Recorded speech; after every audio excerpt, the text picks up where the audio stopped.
Hi guys! Magandang gabi! Welcome back po dito sa Gandara SRU channel for Showbiz Update. Andito na naman nga po akong muli nagbabalik. Ang nagmamaganda po rin yung kachismosang Kim Pao upang maghatid sa inyo ng latest update and fresh happenings patungkol po kay Kim Chiu and Paolo Avellino. And para nga sa gabing ito, ang tatalakayin natin at pag-uusapan ay may kinalaman sa Kim Pao sa sunduan na naganap. May sunduan daw na naganap sa Kimpaw. Kasi guys, base po ito sa ayuda na atin pong nasagap sa social media. Kasi naman, may paganto ang Kimpaw. So, anong iisipin natin, hindi ba? Lumalabas na ganun eh. Talagang mabilis kasi talaga ang matatalino kasi talaga ang mga Kimpaw fans, mabilis pumick up at magtahi-tahi guys ng ayuda. And malalaman nyo naman talaga guys na ang Kimpaw is hindi talaga mapaghihiwalayan and hindi rin naman bago sa atin, hindi naman po lingid sa ating kaalaman na talaga naman pong pumupunta si Paolo sa Showtime. Sa kanila naman na po mismo nang galing yon. Lalo na nung inamin nga, hindi lang ni Kim, lalong higit ni Paolo, na pumunta siya sa Showtime, bumisita. Hindi naman bumisita, dumaan. And mas money yun. Mas para sa akin, yung dumaan sa bumisita ay mas mabigat, mas malalim. Kasi yung bumisita parang ligaw-ligaw, yung dumaan may karapatan. Ganon. Nagets nyo ba?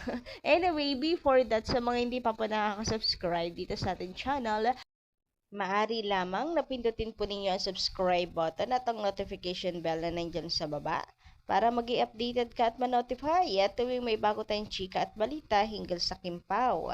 Basta mga balita na may kinalaman kay Kim Chiu and Paolo Avellino, sagot na po natin yan.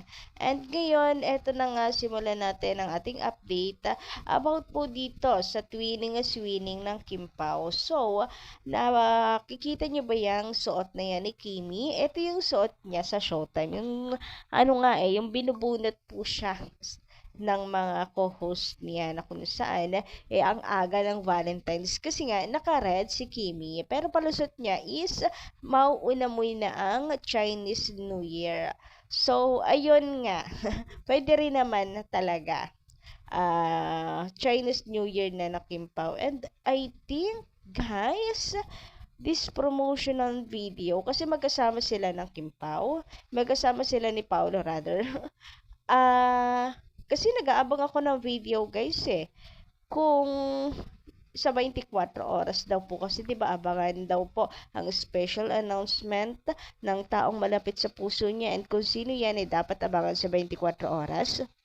So, I think dahil wala pang video na lumalabas ay sa Chinese New Year guys ipapalabas itong promotional video na to.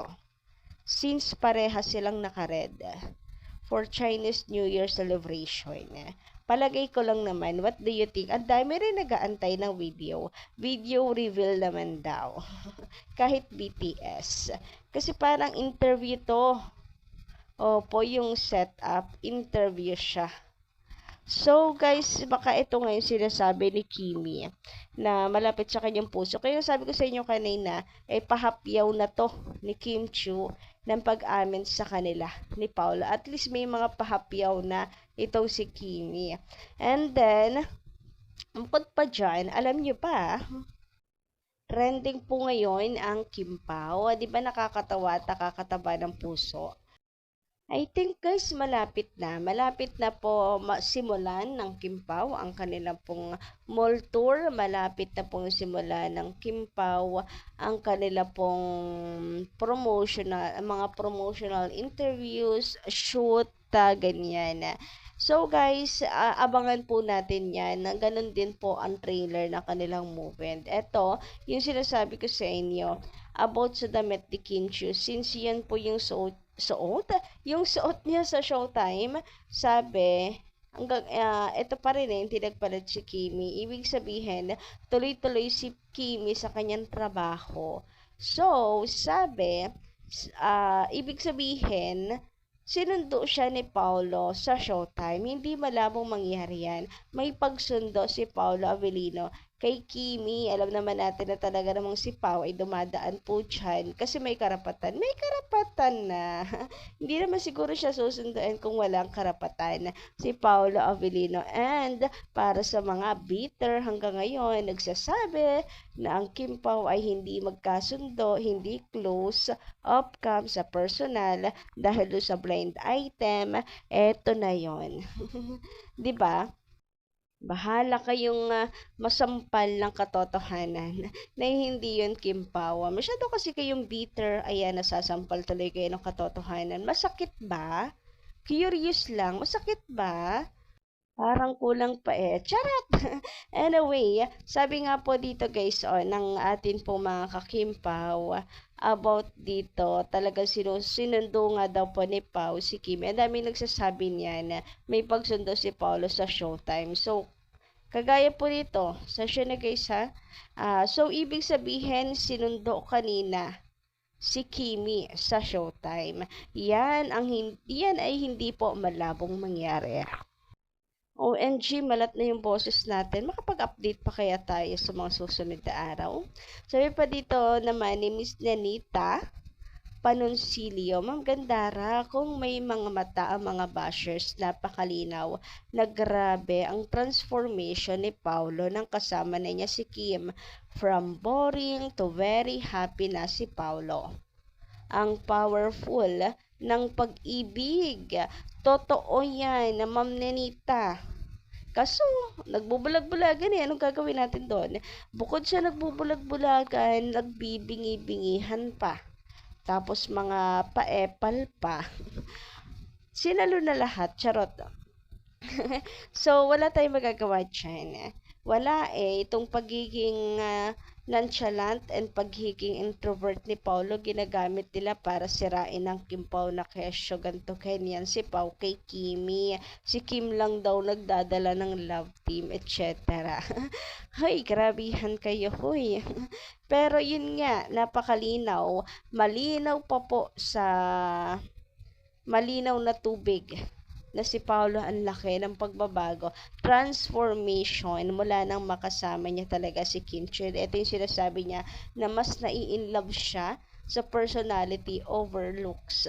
Kaso, masyadong pinagpala si Paolo, maganda na ang ganda pa ng personality ni Kimi, decente, conservative, mabait, talented, and napaka-bubbly. O, diba? Si Paolo Avellino ay napakaswerte. Nasalo lahat ni Kim Chiu.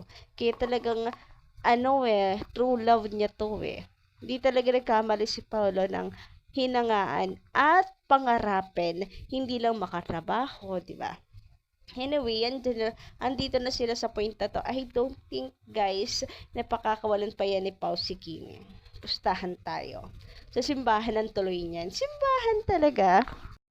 Samantala, sabi naman dito ni Highted Marisa, parang pinapahirapan nyo naman ako sa username ninyo, guys. Grabehan naman kayo.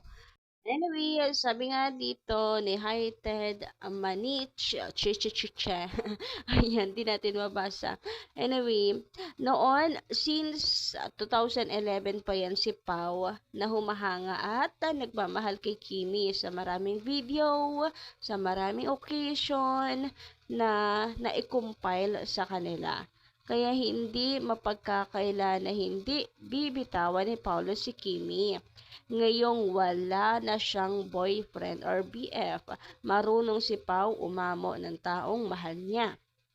Idaan muna niya si Kimi sa pagiging close na kaibigan hanggang sa nahulog na si Kimi sa kanyang pagiging supportive, serving, caring, gentleness, at pagmamahal na walang hanggan. O mga bashers, wala na talaga kayong pag-asa pa kay Paolo. Solid Kimi yan at baka secretly married na sila.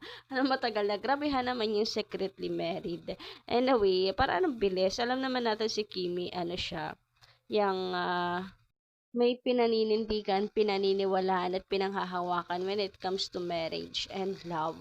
Anyway, eto na nga about ito sa malamang sa mga nagsasabing napipilitan lang si Paulo kay Kimi kasi kita naman daw even sa camera. O ayan na. Paanong napipilitan? 2011 pa nga lamang daw si Paul Avellino ay attractive na kay Kim Chu. Napipilitan? Gusto nga niya matagal na si Kim. So kayo guys, ano inyong masisay patungkol dito? Pa-comment ka lang po dyan sa baba and maraming salamat sa inyong pakikinig. And of course, don't forget to click the subscribe button and notification bell for more updates. Maraming salamat!